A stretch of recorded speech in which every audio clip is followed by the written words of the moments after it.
ना चाहते हुए भगवान की महिमा को सुनते ही रहना चाहिए, और ना चाहते हुए भक्ति जैसे मंत्र करने लगते हो, रुचि सी ना बनती, ना बनन दे। एक मंड जाओ करडे से होकर मन भागन दे, दूर थोड़ी देर भागेगा, फिर आप पे सेट होगा। इसी प्रकार परमात्मा कहते हैं कबीर हरि के नाम को खज बजोते खज, उल्टा सुल्टा ओ गही खेत पड़ा जो बीज। अब परमात्मा के नाम में लग जाओ, चाहे हज यानी अपनी रुचि से, या खज के माथा सा ठनकते हुए भी शुरू कर दो। और कहते हैं जैसे खेत में बीज पड़ गया, उल्टा पड़ोते सुल्टा उगेगा। तो इस प्रकार आपने इस ज्ञान को सुनना चाहिए। तो परमेश्वर आपको क्या बताना चाहता है दास परमेश्वर के इस ज्ञान के माध्यम से, कि आप यहाँ जिस दिन से दीक्षित हो जाते हो, आपका वो एक मानुष जन्म प्रारंभ होता है। उससे पहले आप मनुष्य शरीर अवश्य था, लेकिन कर्म मनुष्य के नहीं थे। सभी सद्ग्रंथ, सभी संत और खुद परमात्मा आकर बताते हैं कि परमात्मा इस मनुष्य जीवन की प्राप्ति आपको केवल परमात्मा प्राप्त करने के लिए और जरा और मरण के संकट से छुटवाने के लिए ही प्राप्त होता है। आपको ज्ञान संपूर्ण होता नहीं, और संसारिक लोगों से जो ट्रेनिंग आपको मिलती है उसमें दृढ़ हो ही जाते हो। कोठी बना ले बेटा, उस लड़के ने देख ले थोड़े से दिन हुए नौकरी लगा था और 2 कोठी बना ली, तो हमारे वो इंजेक्शन लग जाते हैं। हम फिर वही टारगेट लेकर आगे चलते हैं नौकरी में या कोई बिजनेस में, कोठी बनाऊं, प्लाट लूं, कार लूं बढ़िया सी, और 1 मिनट में मृत्यु हो जाती है और कोठी कार धरी धराई रह जाती है।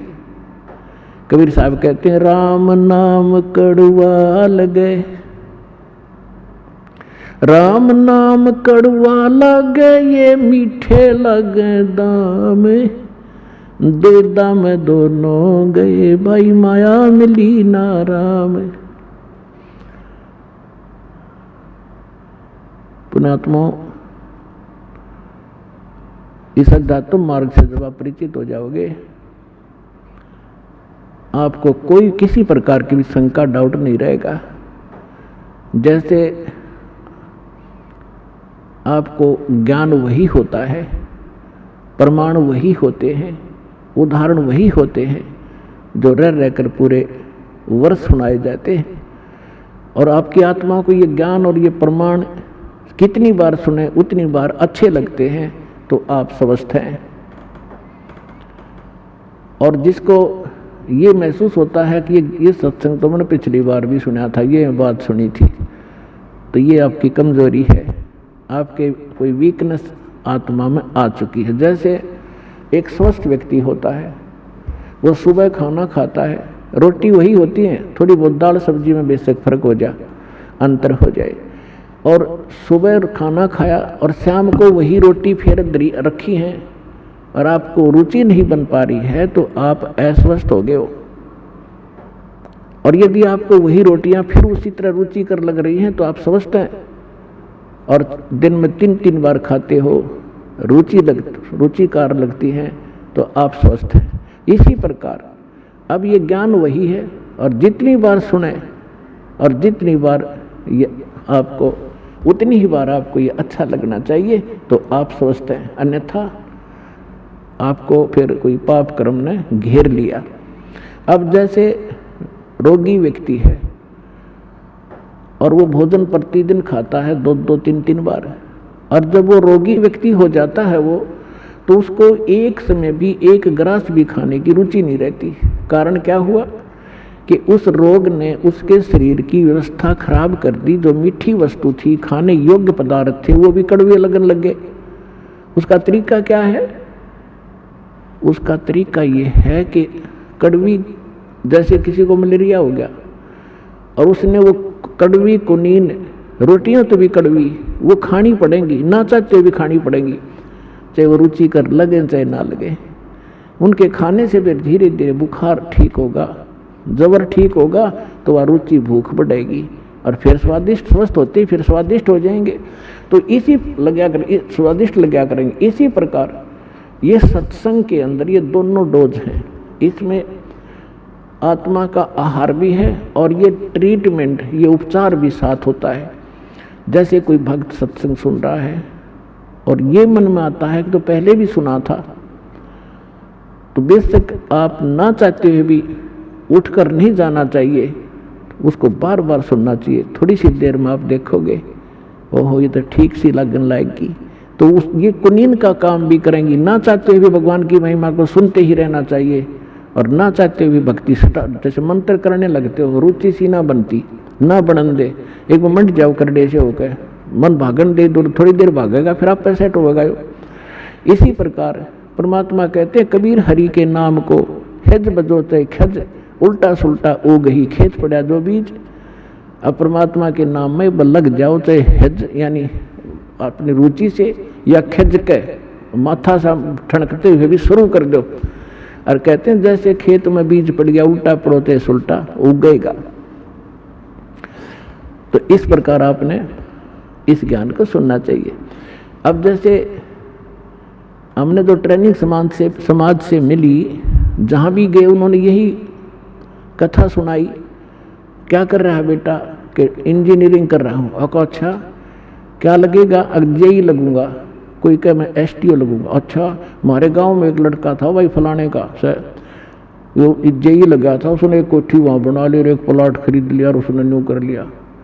तो हमने फिर वही सोच हो जा बीसीए बनावांगे, जेई लग गया एसडीओ लग गए, तो वो इंजेक्शन लग गए तो हम उधर प्रेरित हो गए। अरे ज्ञान सुनाएंगे भगवान का तो हम इधर दृढ़ हो जाएंगे। वो तो हमें जहर दिखाई देगा, या कोठी और बंगला में सारा जीवन नाश कर देना, मामूर्ख व्यक्ति का काम दिखाई देगा।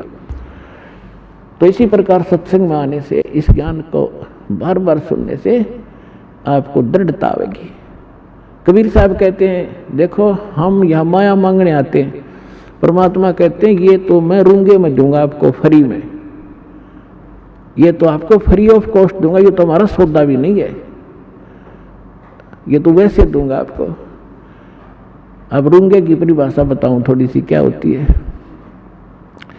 पहले हमारे गांव में, सभी गांव में ग्रामीण में ऐसा था, पैसे वैसे होते नहीं थे। ऐसे ही जैसे कोई सब्जी बेचने आया या कोई और सामान प्याज बेचने आया या कोई और सामान लेके आता, तो हमारी दादी जी क्या करती थी, गेहूं का बेला भर ले जाती और उसको पूछती भाई ये कैसे देगा टिंडे तू।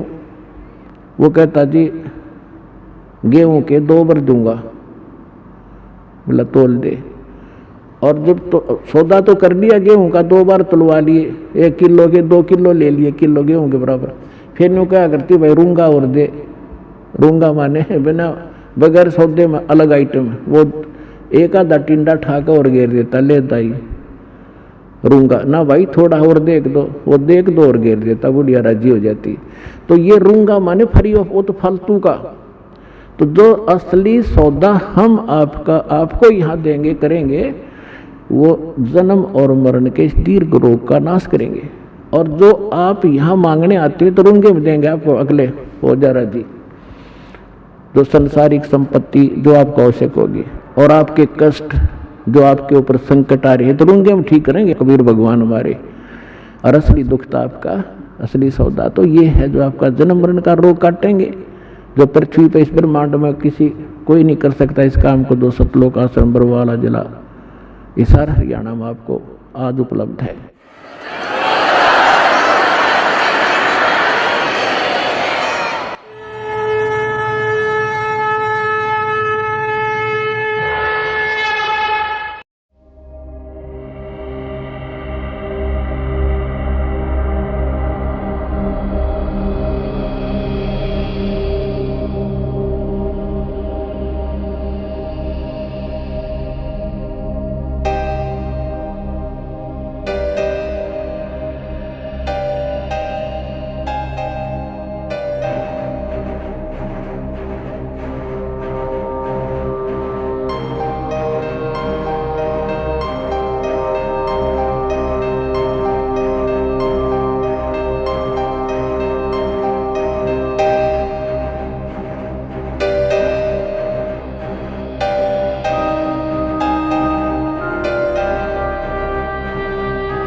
YouTube चैनल को सब्सक्राइब करें और नई वीडियो की नोटिफिकेशन के लिए बेल आइकॉन को दबाएं।